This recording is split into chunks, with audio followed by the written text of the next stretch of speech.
नमस्कार दोस्तों। आज है 11 जुलाई 2020 और मैं स्वागत करता हूं आपका युवा डेली करंट अफेयर्स में। आज के करंट अफेयर्स की पीडीएफ का लिंक हमने डिस्क्रिप्शन में दिया हुआ है, आप वहां से डाउनलोड कर सकते हैं। और साथ ही साथ हमारी जो आरओ की हिंदी ग्रामर की टेस्ट सीरीज चल रही है वो भी आप हमारी प्लेलिस्ट से अटैम्प्ट कर सकते हैं। तो चलिए शुरू करते हैं अपना आज का करंट अफेयर्स, जिसका पहला क्वेश्चन है। हाल ही में अमेरिका के राष्ट्रपति डोनाल्ड ट्रंप ने विश्व स्वास्थ्य संगठन या फिर WHO या वर्ल्ड हेल्थ ऑर्गेनाइजेशन से अमेरिका को अलग कर दिया है। नियम के अनुसार अमेरिका कब विश्व स्वास्थ्य संगठन का सदस्य नहीं रह जाएगा? ऑप्शन देख लेते हैं। ए है 6 जुलाई 2020, बी है 31 दिसंबर 2020, सी है 6 जुलाई 2021 और डी है 6 जुलाई 2022। और इसका सही उत्तर है ऑप्शन सी, जो है 6 जुलाई 2021। देखिए, डोनाल्ड ट्रंप प्रशासन ने अमेरिका को विश्व स्वास्थ्य संगठन से औपचारिक रूप से अलग कर लिया है और अमेरिका ने अप्रैल 2020 में WHO की फंडिंग भी रोक दी थी। और डोनाल्ड ट्रंप WHO पर चीन का पक्ष लेने का आरोप लगाते रहे हैं। और इसी के साथ अमेरिका ने क्या किया है कि अमेरिका जो है वो 6 जुलाई 2021 के बाद WHO का सदस्य नहीं रह जाएगा। और ऐसा इसलिए है क्योंकि वर्ष 1984 में तय नियमों के तहत किसी भी देश द्वारा सदस्यता वापस लेने के साल भर के बाद, कितने समय के बाद, 1 साल के बाद ही उसे WHO से निकाला जा सकता है। तो आपका एक ये स्टैटिक जीके का क्वेश्चन भी तैयार हो जाएगा कि यहाँ पर आपको ये इस तरह से क्वेश्चन पूछ लिया जाता है कि यदि कोई सदस्य WHO से अपनी सदस्यता वापस लेता है तो उसे कितने समय के बाद WHO से निकाला जाता है। तो वो कितना हो गया, साल भर के बाद या फिर 1 साल के बाद। चलिए बढ़ते हैं दूसरे प्रश्न की ओर, जो है हाल ही में कौन से इस्लामिक देश में पहला हिंदू मंदिर बनने जा रहा है? ऑप्शन देख लेते हैं। ए है पाकिस्तान, बी है अफगानिस्तान, सी है सऊदी अरब और डी है मलेशिया। और इसका सही उत्तर है ऑप्शन ए, जो है पाकिस्तान।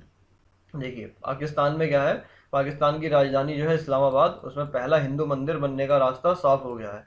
और मंदिर निर्माण के खिलाफ दायर याचिकाओं को इस्लामाबाद हाई कोर्ट ने खारिज कर दिया है और यह मंदिर जो है वो भगवान कृष्ण का होगा। चलिए बढ़ते हैं तीसरे प्रश्न की ओर, जो है हाल ही में जगदीप उर्फ सैयद इश्तियाक अहमद जाफरी का निधन हो गया। आपको बताना है कि वह किस क्षेत्र से संबंधित थे। ऑप्शन देख लेते हैं। ए है उद्योग, बी है फिल्म जगत, सी है समाज सेवा और डी है साहित्य जगत। और इसका सही उत्तर है ऑप्शन बी, जो है फिल्म जगत। देखिए, हाल ही में प्रसिद्ध हास्य कलाकार जगदीश उर्फ इश्तियाक अहमद जाफरी का निधन हो गया और इन्होंने 400 से अधिक फिल्मों में काम किया है। और इनका जो किरदार था, जो है सूरमा भोपाली शोले फिल्म में, वो बहुत ज़्यादा चर्चित था। और इन्हें 2019 में IIFA life time achievement award से भी सम्मानित किया गया था। चलिए बढ़ते हैं चौथे प्रश्न की ओर, जो है हाल ही में अमेरिका ने किस देश के वरिष्ठ अधिकारियों पर नए वीजा प्रतिबंध की घोषणा की है? ऑप्शन देख लेते हैं। ए है चीन, बी है जापान, सी है ईरान और डी है रूस। और इसका सही उत्तर है ऑप्शन ए, जो है चीन। देखिए, अमेरिका ने तिब्बत के संवेदनशील क्षेत्र में विदेशियों को आने से रोकने में वरिष्ठ जो शामिल हैं वरिष्ठ चीनी अधिकारियों पर नए वीजा प्रतिबंधों की घोषणा की है। और अमेरिका हांगकांग के मुद्दे पर कई चीनी अधिकारियों के खिलाफ कदम भी उठा चुका है।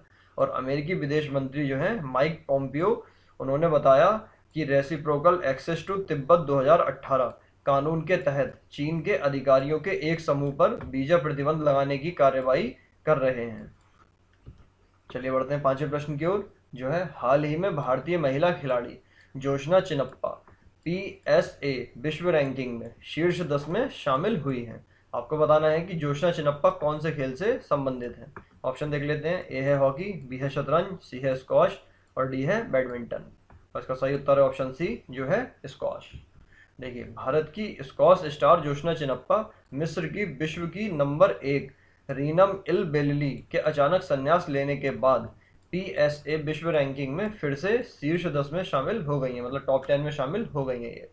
चलिए बढ़ते हैं छठे प्रश्न की ओर, जो है हाल ही में विश्व स्वास्थ्य संगठन या फिर WHO ने कोरोना के आकलन को लेकर एक समिति का गठन किया है। आपको बताना है कि इस समिति का नेतृत्व जो है वो कौन कर रहा है।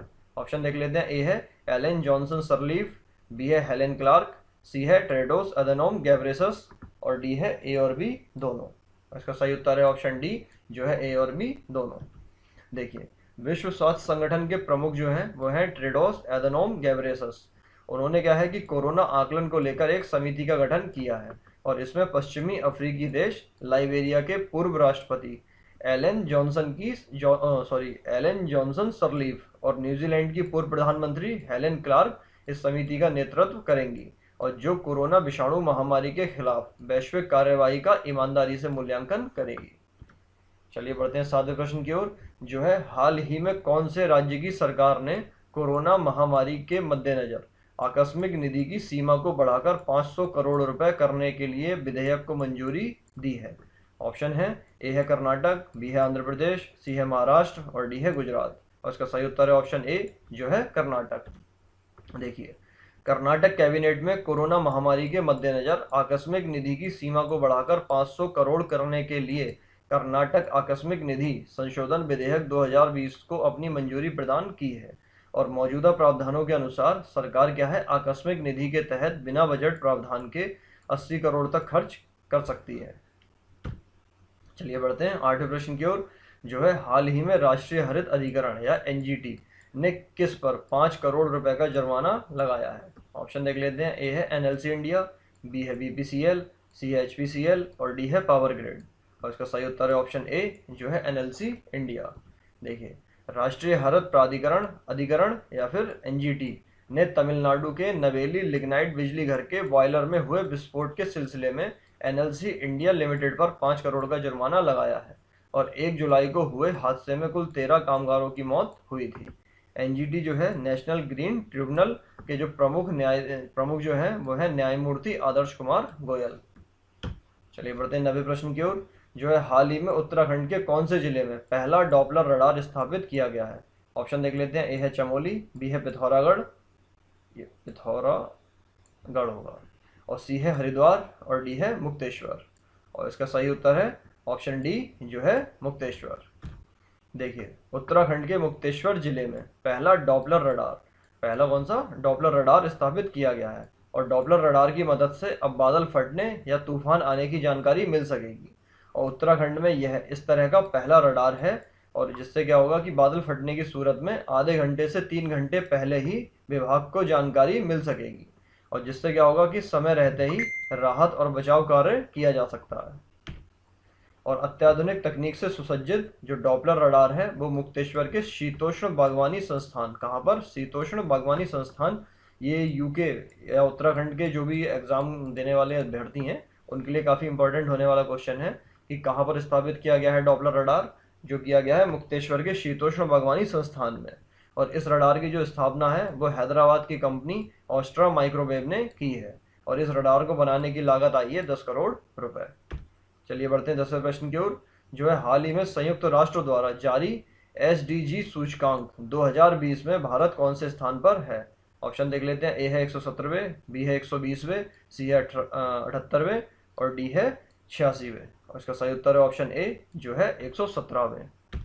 देखिए, हाल ही में संयुक्त राष्ट्र द्वारा पेश की गई सस्टेनेबल डेवलपमेंट रिपोर्ट 2020, कौन सी रिपोर्ट, सस्टेनेबल डेवलपमेंट रिपोर्ट 2020 की रिपोर्ट के अनुसार भारत वर्ष 2020 में 117वें स्थान पर है, 17वें। और जबकि प्रथम स्थान पर कौन है, स्वीडन। देखिए, स्वीडन जो है स्कोर है इसका 84.72 और पहले नंबर पर है। डेनमार्क दूसरे नंबर पर है, इसका स्कोर है 84.56। फिनलैंड तीसरे नंबर पर है, इसका स्कोर है 83.77। फ्रांस जो है उसका स्कोर है 81.13 और चौथे नंबर पर है। और भारत का स्कोर है 61.92, जो 117वें नंबर पे है। चलिए बढ़ते हैं 11वें प्रश्न की ओर। हाल ही में खेल मंत्रालय ने भारतीय खिलाड़ियों को प्रशिक्षण देने वाले विदेशी और देशी प्रशिक्षकों का कार्यकाल कितने वर्ष का निर्धारित किया है। ऑप्शन देख लेते हैं, ए है 2 वर्ष, बी है 4 वर्ष, सी है 5 वर्ष और डी है 6 वर्ष। और इसका सही उत्तर है ऑप्शन बी, जो है 4 वर्ष। चलिए बढ़ते हैं 12वें प्रश्न की ओर, जो है हाल ही में भारत के 66वें शतरंज ग्रैंड मास्टर जी आकाश बने हैं। कौन बने हैं, जी आकाश बने हैं। क्या बने हैं, शतरंज ग्रैंड मास्टर 66वें। आपको बताना है कि जी आकाश का संबंध कौन से राज्य से है। ऑप्शन देख लेते हैं, ए है तमिलनाडु, बी है कर्नाटक, सी है केरल और डी है आंध्र प्रदेश। और इसका सही उत्तर है ऑप्शन ए, जो है तमिलनाडु। और जो जी आकाश हैं वो है चेन्नई, तमिलनाडु से। चलिए बढ़ते हैं आज के प्रश्न की ओर, जिसका उत्तर आपको हमें देना है कमेंट के माध्यम से। क्वेश्चन है, क्षेत्रीय संबद्धता का सिद्धांत भारतीय संविधान के कौन से अनुच्छेद में दिया गया है। ऑप्शन देख लेते हैं, ए है अनुच्छेद 160, बी है अनुच्छेद 243, सी है अनुच्छेद 245 और डी है अनुच्छेद 249। आपको क्या करना है कि इस प्रश्न का उत्तर देना हमें कमेंट के माध्यम से। तो चलिए आज के अंक में इतना ही। Thanks for watching. अगर आपको वीडियो पसंद आया तो इसे लाइक कीजिए, कमेंट में अपने प्रश्न का उत्तर दीजिए, साथ साथ हमें फीडबैक भी दीजिए और वीडियो को शेयर करना बिल्कुल ना भूलें। और अगर आप हमारे चैनल पर नए हैं तो शायद बताने की अब ज़रूरत ना हो, या आपको सब्सक्राइब करना है। चलिए मिलते हैं कल के अंक में, तब तक के लिए जय हिंद जय भारत।